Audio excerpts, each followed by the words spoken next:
And Ghana has once again proved to the world it is maturing in democracy. This will be the 5th time in a row that Ghanaians are going to the polls. This is its 8th election since the return of multi-party democracy in 1992. Ghana is often described as a beacon of functioning democracy in West Africa. Because there was a real faith in the Electoral Commission and the Supreme Court. Ghana has been a bastion of Western-style democracy in the African continent. It's had free and fair elections since the end of military rule in 1992. It's a sign that they've really consolidated their democracy in a region known for political turbulence. The Centre has embarked on a pre-election service. The winner-take-all approach to politics, the politicization of the public service. Is it appropriate for the President to appoint a Council of State member to a state agency board? As for the President's credibility in terms of anti-corruption, I'm afraid to say it's in tatters. Of the various actors shaping the consolidation of Ghana's democracy, one name stands out. Professor Emmanuel Jimabweni, or just Prof. I was somebody who didn't like military rulers, who didn't like dictators, who hated oppression. That assumed economic management of Ghana from 1966 to 1969 did not, for whatever reasons, deviate much from the strategies they inherited. And that's what made me and another colleague who formed the Ghana Center for Democratic Development, CDD-Ghana.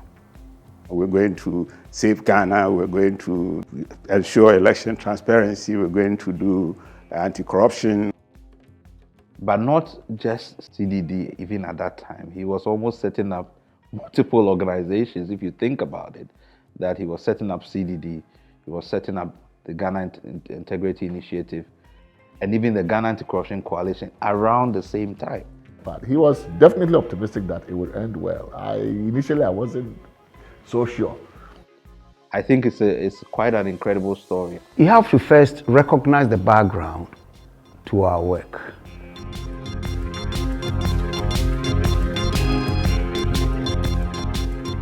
Citizens of Ghana and fellow countrymen, good evening. The Ghana Armed Forces took over the reins of government of this country after a successful overthrow of the regime of Kwame Nkrumah. We want to refute any allegation that ACA or God knows what instigated us to carry out the coup. The government is a military government. That the uprising which took place during the early hours of this morning has been quelled. Flight Lieutenant Jerry Rawlings stages his second coup. The President, the Vice President, and all ministers and their deputies are dismissed from office. The nation had suffered more dictatorships and unaccountable governance than constitutional governance of civilian leadership. B. Parliament is dissolved. We have had military rule for 11 years. We had gone through the PNDC from 1981, and people were agitating. They were asking for a return to democratic rule. Now there was this transition to civilian rule.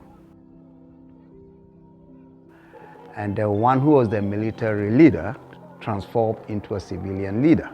So, 93, Jerry Rawlings became an elected president.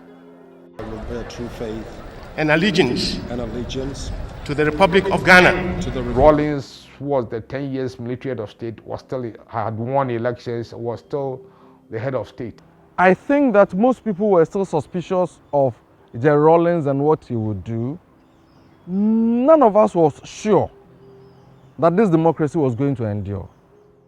You see, there was a certain suspicion that the military was going to intervene and not give up. So, it was a tricky moment at that time. Even though media freedoms have been provided by legislation and so on. They were scared about who should start the first private media house and so on.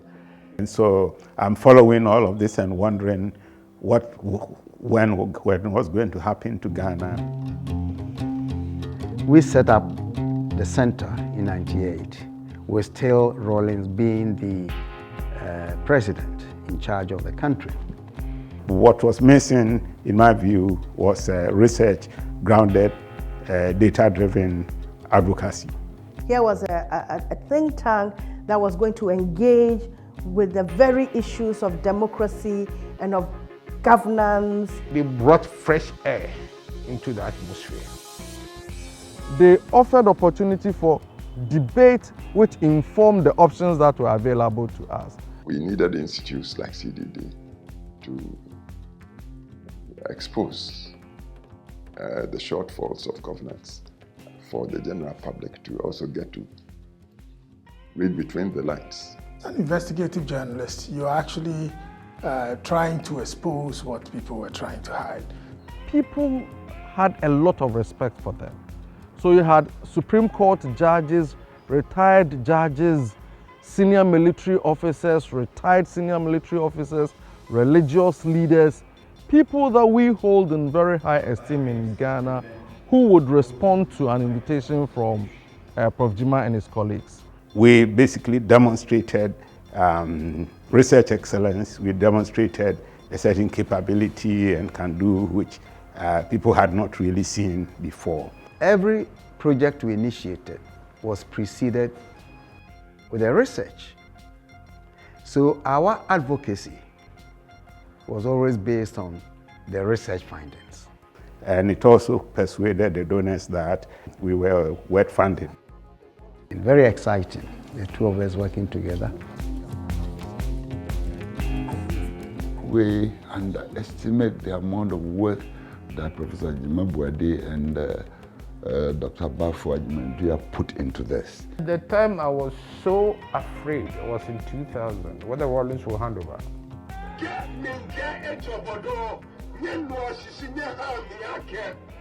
I happened to lead the biggest opposition party. The economy was in shambles, and the situation was really tense. Rawlings' side had enjoyed incumbency advantage. He had everything. Everybody feared him.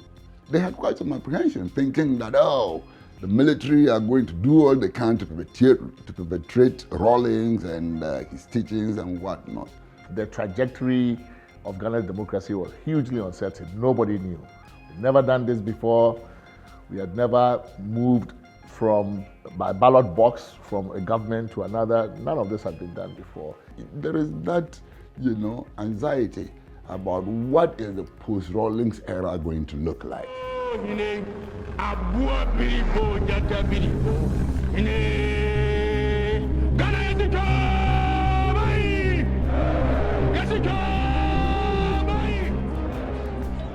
And CDD positioned itself right in the middle in the heat. Sometimes I feared for them that some of the deep questions that they were raising about the future of this society could land them into some kind of trouble if the democracy didn't work.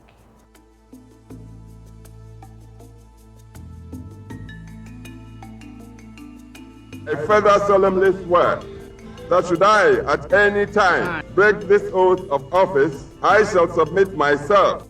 And then we had a new parliament. We needed to help the new ones to understand the work of parliament and their own contribution to the work of parliament. Everything CD has undertaken has been undertaken with the sole purpose of promoting democracy and good governance. And also empower citizens to demand accountability, and also leaders also to supply accountability. So both demand and supply side of accountability. And you can only gain the trust of the people if first they know you are not partisan. You are a neutral entity seeking to bring all powers together. Their advocacy was powerful. In this administration, the winner-take-all approach to politics the politicization of the public service and public service appointments has not just persisted, but appears to have been intensified as well. If Professor Jimabwedi had not been trusted and respected, CDD would have collapsed. Here was a professor from Legon University, Ghana, University of Ghana, Legon, who was bringing on board a very dispassionate discussion of democracy, democratic governance, and we were trying to put together the building blocks. In his lectureship, in his engagements with the public and government, exhibited somebody who was above partisanship. Professor Jimabwedi came on TV to speak on an issue.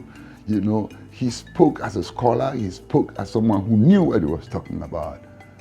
It's very deep in his thinking and his analysis.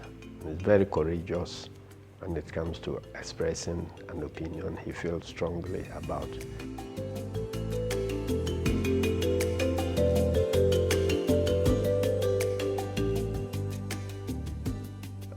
Prof was always controversial. I've never known him to shy away from controversy, even in secondary school. I mean, way back. It's always been the guy to talk the tough issues. And it doesn't matter who it was, whether it's a president or ministers of state or, other civil society. He took people on principle. That's Jima for you.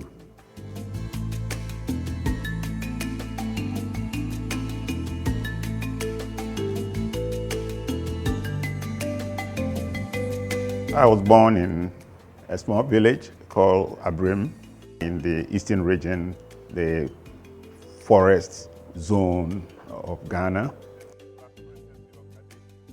I don't remember when I got struck with polio, but my parents tell me sometime around the age where I was going to start walking when I got struck.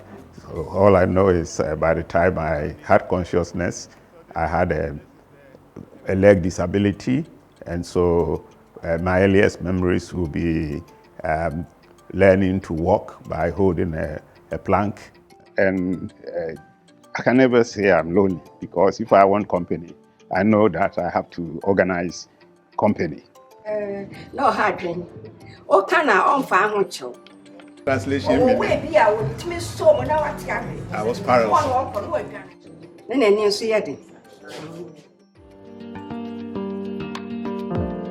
This is where my debating, argumentation, part of my nickname as Dr. Agama, the opposition leader of the Parliament of the Second Republic of Ghana, this is all part of where it was spawned. I used to protect myself by being sharp-tongued. He was a rebel. The headmaster wrote a letter to my parents. It suggested that I lacked singleness of purpose in the pursuit of my education career. School authorities want you to do exactly what they want you to do. So I also did not like it. So it drew us closer and closer, and then we were always pushing off school authority. Presumably that helped you to do CDD so that we will fulfill our promise of to rebel oppressors' rule and help us to resist oppressors' rule with all our might forevermore. So I think that was an inspiration. After that, I went to Legon, and I got to the university at a time when Ghana was under military rule. Now I was a fully developed political animal. I studied political science, ancient history, and philosophy. Years as a student at Legon, there was always some demonstration or strike against the government, against the authorities. So we were in that mode, and I was an avid participant in those because, as I said, I didn't like that military regime at all. I graduated with a good class degree. The university put me on a staff development program, and so I was entitled to a University of Ghana scholarship. And in my case, the exchange program provided some cover. So I left for the US. So I was there altogether for 7 years, doing master's and PhD. One of the important things that happened when I was at the University of California was to have met and dated a lady who eventually became my wife, Brooks Robinson. I saw myself as preparing to return to Ghana to teach. So I came back to Ghana in February 1986 to take up an appointment as a lecturer at the University of Ghana. Fortunately, before I left for Ghana, she got accepted into the US Foreign Service and got posted to Ghana. It was my first assignment as a brand new American diplomat. And I was very lucky. I got assigned to Ghana. That was remarkable. Returning to Ghana in the late 90s, advantages that had accrued in the course of my stay in Washington, D.C., where I got exposure to the world of think tanks, the world of grounding policy and action in analysis and data, because I'd been working in think tanks. Jima is an amazing networker. He knows how to network, and he had all these connections within and without. Partly because I've been an active scholar in writing and analyzing, publishing on about African politics, Ghanaian politics. When I met my colleague, Dr. Bafo, he knew of me, he had heard about me from his professor, and so it was easy for us to connect and to bond and to eventually work together. Well, the financing aspect, the biggest part was renting premises. And in Ghana, renting premises meant paying 1 or 2 year rent advance. And it was a big chunk of money. And then paying salaries right from the beginning when you have not secured a single grant. And the loan from my wife was very helpful to enable us to be able to take care of some of those things. I brought some chairs and tables from home, plates, cups, all those things. I brought them from home. Me, as co-founder, leader, initial chief financier of CDD, who had no access, could not just go and access CDD funds. We did that by hiring a professional accountant.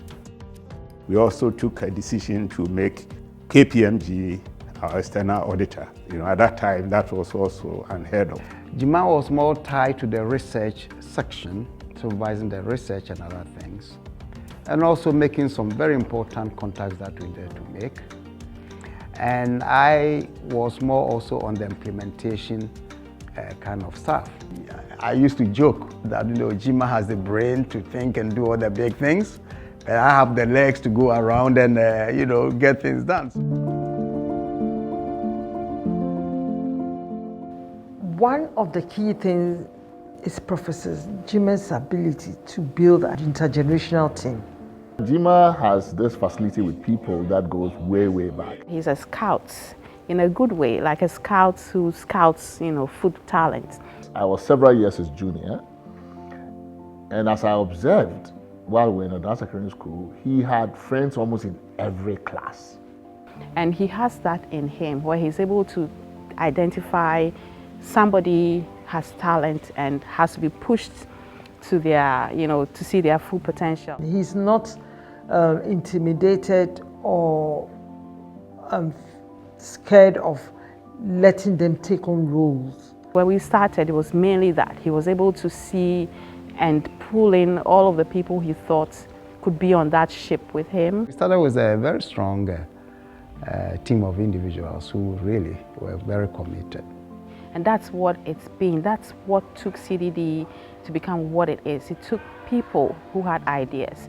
It took people who were dedicated, people who believed in a cause, in what it is that we set out to do. It has built its institution on key values of accountability and probity and equality, human rights.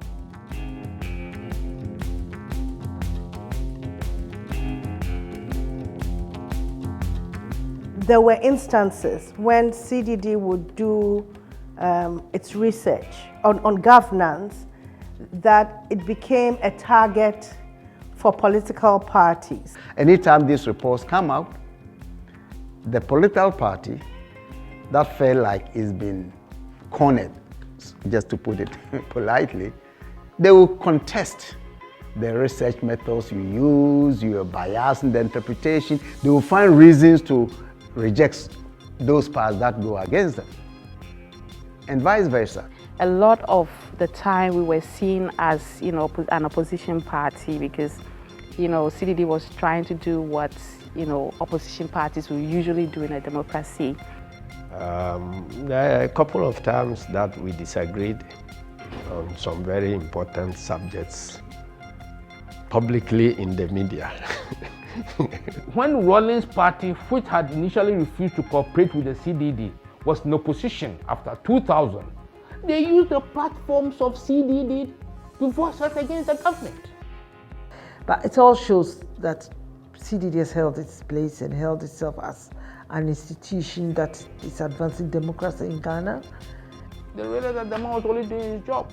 So I would be ready to argue that some of the choices that we made along the path of our democracy that has helped us to sustain ourselves could be credited to some of those processes.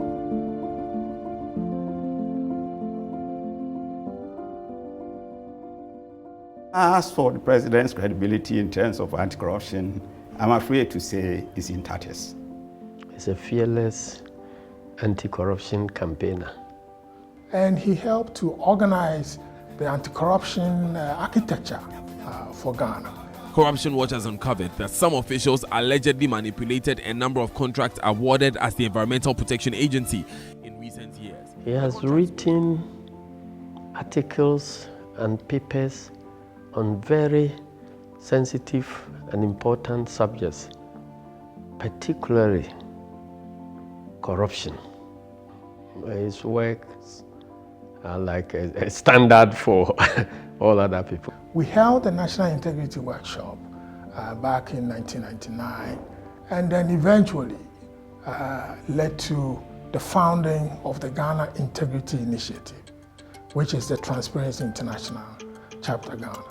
I became involved in establishing another agency, another institution called the Ghana Anti-Corruption Coalition, GACC. So you can tell from this that the anti-corruption architecture really was driven by Professor Jimabwedi and CDD-Ghana.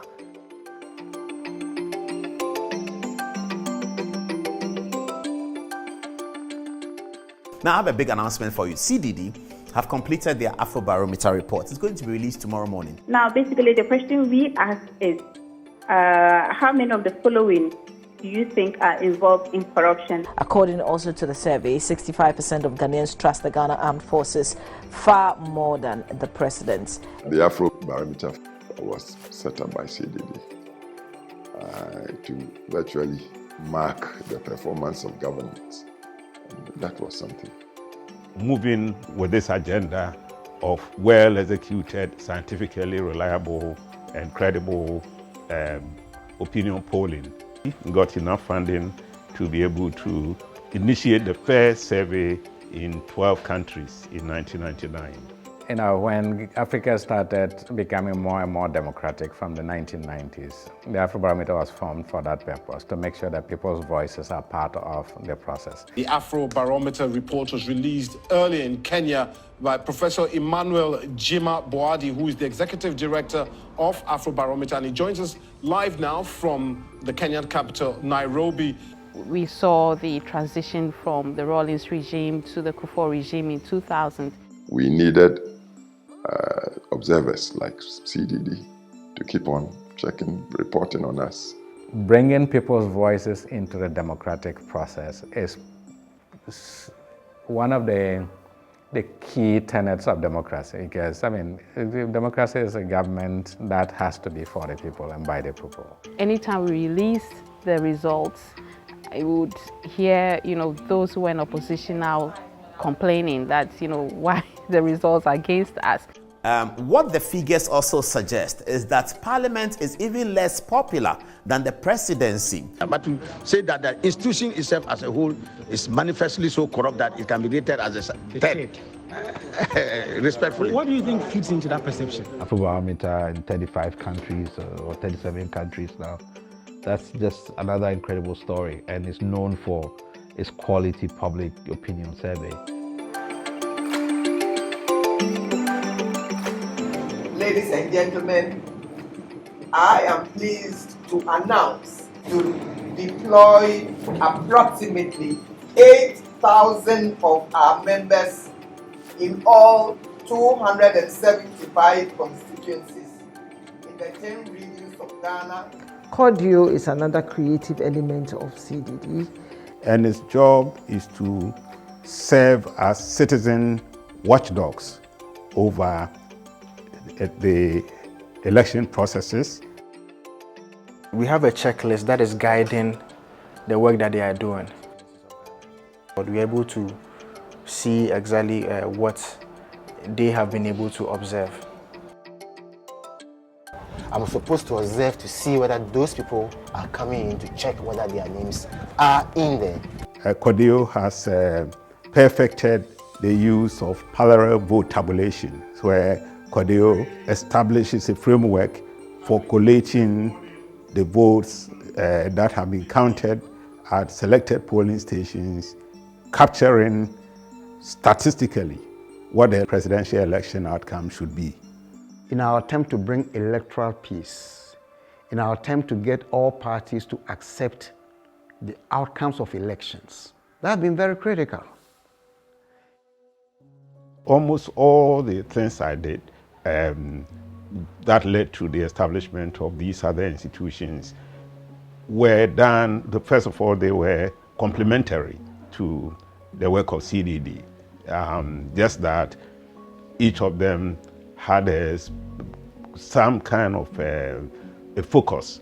And to actually nurture these organizations over decades and ensure that it is handed over, it transitioned from one set of founding actors to, now an institution that is running with different actors who had come later on and still has its quality, it's expanding, it's respected, enjoys all of the, the accolades that, people throw at it. With the networks is established across West Africa, globally. I think it's quite an incredible story.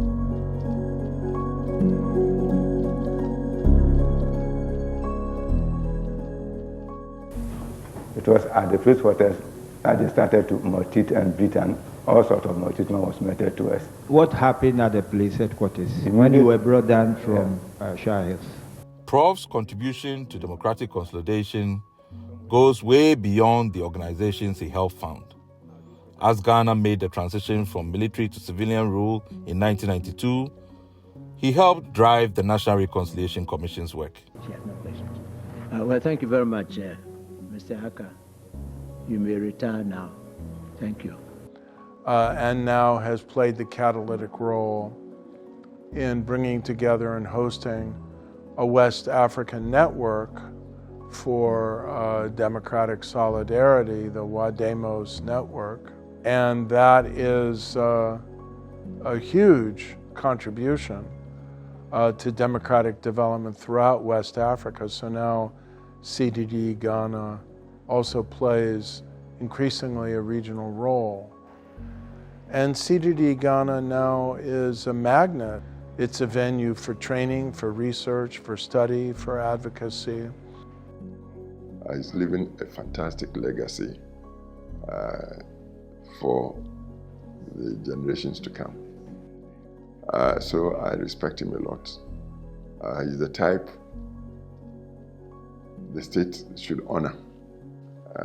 Open our minds, demand accountability, and also to operate as responsible citizens.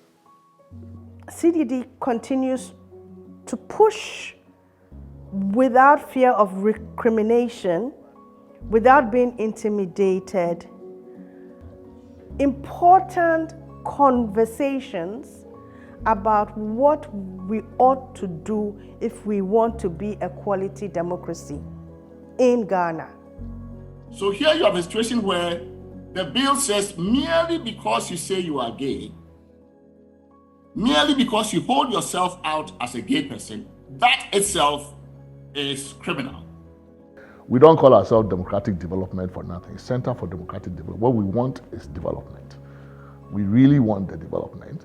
We just have made it our business to make sure that it is done democratically. I think it's the best, one of the best stories of building non-state institutions. Jima can be happy that the baby that he birthed actually will thrive way beyond his time, my time, way into the future, I think. So the retirement is on.